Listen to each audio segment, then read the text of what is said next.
Welcome to this special episode of Pulse of Culture. I'm Karolina Shapland. We're coming to you from the Freedom Games here in Łódź.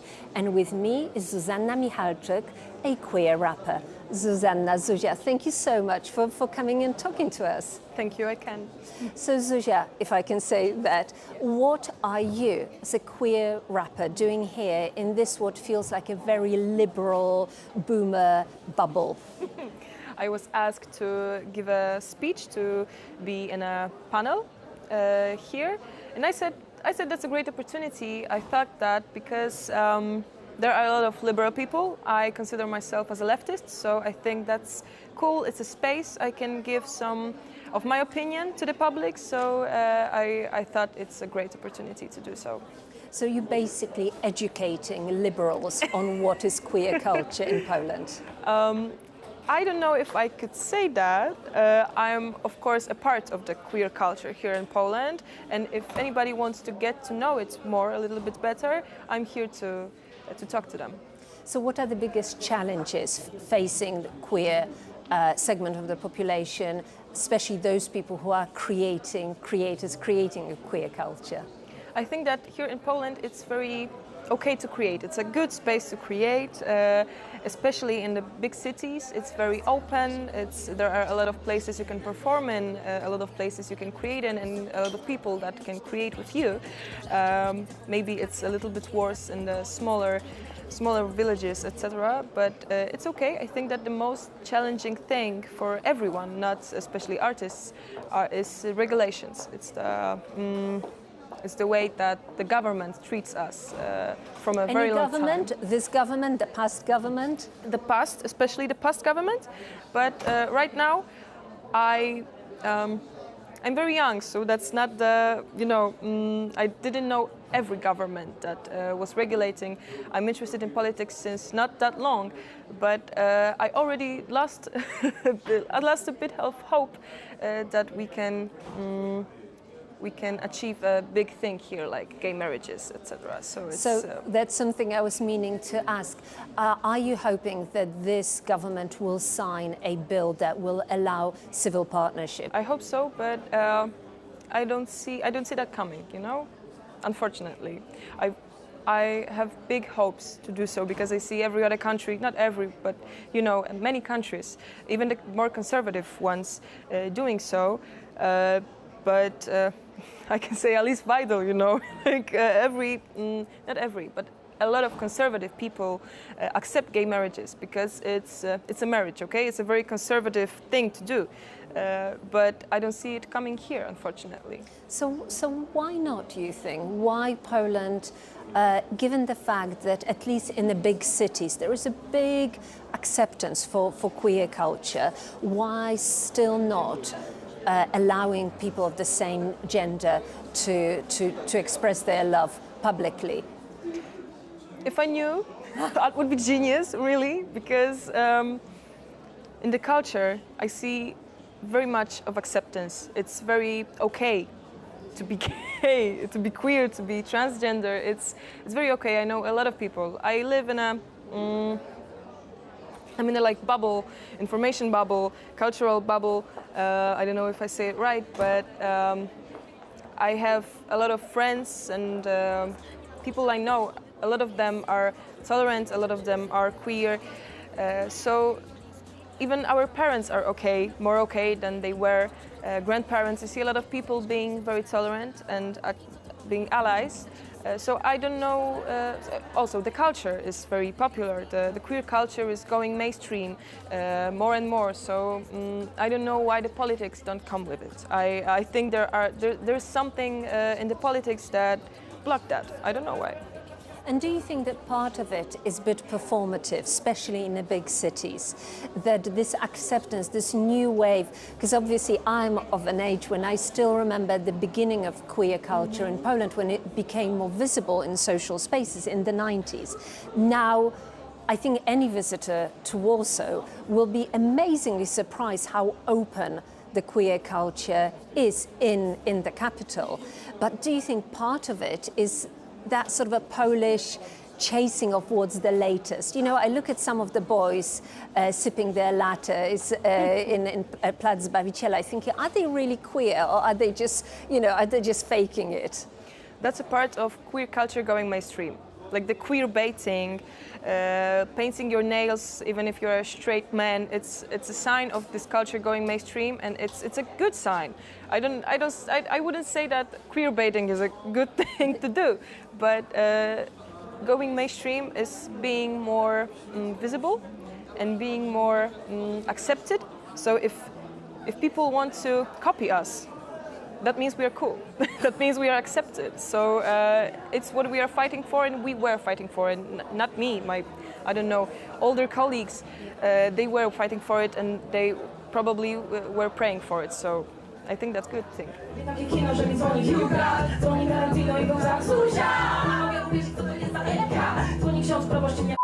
A tymczasem takie bity porywają Watykan. Posypałeś, drzwi pozamykane, pozamykane. Nikt mi nie mówi zakazu na balowanie. Wróciłam o 9, a i tak wydałam oligany. Jestem stoikiem, bytom wariatem. Jestem słoikiem uroku Warszawy. Kredo jak ego! So you, as a queer rapper, I mean, rap is a song of protest. Yes, so it if is. it's all so fine and dandy for you in Warsaw, what are you singing about if it's so easy being queer? It's not that easy. It's easy if you have the community and you have family and friends that support you.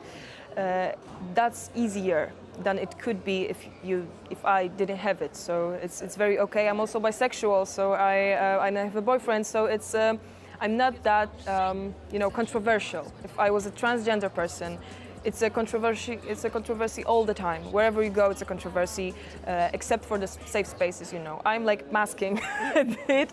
People can say it, can see it right away. But I'm rapping about a lot of things that are very important for me. I'm rapping about my situation as a queer person. I'm rapping about my trans friend situation. I'm rapping about the rights of people that I care about. I'm rapping about the political situation. For example, I had a song about the abortion rights in Poland, about all the situations. So I'm rapping about all the important things. I rapped even about I have a song against Ronald Reagan, Ronald Reagan's policy. So there are a lot of things that I can rap about, and I agree with you completely that it's a protest. So even if somebody doesn't agree with me, it's all a protest, and it's very political in the core of it. So yeah. And in this space, you know, we kind of alluded to this Freedom Games being a bit of a bubble, and you kind of admitted that you live in this space, a safe space of a liberal Warsaw bubble. Do you come across any of the queer people from outside of Warsaw? I come from, I'm not from Warsaw. I come from a smaller city, Częstochowa. It's very Catholic. It's run... Famously so. Yes, indeed. So I had a lot of friends. I have a lot of friends that are queer and are from Częstochowa. So I got to know in my life the queer people from smaller cities. Unfortunately, they don't stay there. I think there are a lot of reasons for that, but they had a space to be themselves. I'm from an even smaller village near Częstochowa, and there I didn't grow up there. I grew up in Częstochowa, and it was very okay to be queer there, and because of the community, you know. So I think I can't speak for all of the small cities in Poland, yes. For the reason I live in Warsaw now. But yeah, I think it's possible to be queer in smaller villages. During this conference, this meetup of liberals here, one of the interesting panels presented a big sociological research on Poles' dreams, marzenia Polaków. And that showed that in Poland there is this huge disparity between women who are more tolerant, facing to the future, and Polish males, especially in those smaller places, looking, towards the traditional populists like Mensen or Bosak. And you, as a queer person, do you, especially since the election of the Poland's new president Nawrocki, do you in any way, any people from your artistic community express any fears? Yes, they do. They do express that, but I don't think it's purely because of Karol Nawrocki. I think it's because of the whole right-wing rise in popularity in the world. So I think that could start when Donald Trump became a president, etc. So Karol Nawrocki didn't even do that much during his presidency right now, and I think that the biggest fear in my community was when Andrzej Duda did what he did to the queer community during his speeches. So it's not Andrzej Duda situation right now. I don't support Karol Nawrocki in many ways, but I don't see any change since he became a president, according to my community. And what, following this sort of a future and dreams theme, what are your dreams as an artist here in Poland, as a queer artist, of course? My dreams as an artist are dreams of a young person in Poland. I dream of having my own apartment that I don't have to pay a lot for. My dream is to live long, to have access to the free healthcare. I don't think it's according to my artistic side. It's more like the base side. I have to live. I dream to live peacefully, and I dream to visit the world a lot, to travel, and to create as long as I can. But to create, I need to be healthy, I need to be mentally healthy, and that costs a lot. So I dream this situation gets better. Which I guess would be something that many liberals here would understand, those dreams for sort of financial and personal security. Zuzanna, thank you so much for talking to us here. Thank you. And let's finish by listening to one of your songs. Which of your songs would you recommend to our audience as expressing your true artistic self? I think I would recommend a song, Stara Kociara, which is a song about me in the future. And would you explain to our viewers what Stara Kociara is? Because it's a very sort of easy to understand vision of a femininity in Poland, the one that doesn't conform to the gender norms of getting married. Yes, indeed. Stara Kociara could be translated as old cat lady, which doesn't have a husband. All she got really is her cat. And I, in this song, it's a funny song. In this song, I am an old lady that has her own adventures, and it's based all around the cat, that she has to feed her cat, and she steals paintings from the museum just to feed her cat. So it's really playful, but it's based on the concept of an old, unmarried lady that's just herself, and she's very independent, So these are my values in a funny way. Brilliant. Well, thank you so much, and let's finish off with Stara Kociara. Thank you. Słucham szumu aut, słucham pani w Bambino, bo zamówiłam obiad. Raper mojej młodości Bilon wydał płytę, w domu sobie jej posłucham. Nie no panie, co pan robisz, pan uważaj pan. Buty na Różyckiego zakupione wczoraj, a pan mi je bezpardonowo oblał wrzącym rosołem. Jak pana trzasnę, to jest koniec i nieistotne, że mam prawie 80 lat. Miałam dziś małymi kroczkami nie stać te ochy i achy, a pół godziny później Europy w szachy. Słyszę, że karetka podjeżdża po delikwenta. No to ja zawijam, babcia musi się pojawić w paru miejscach. Babcia to Walter White, dziadek nigdy mi nie dał i sama sysiałam mak. Kiedyś nic nie miałam, no i nadal mam kafel emerytury i na chacie jeden krzak. Słyszę okrzyki dzieci na ośce pod moim blokiem. Słyszę bijatyki, których stronami są naćpani nastolatkowie. Słyszę, kiedy sąsiad bije, oby to schabowe. Słyszę, jak mi kotka miał, czy zjadłybyście sobie co?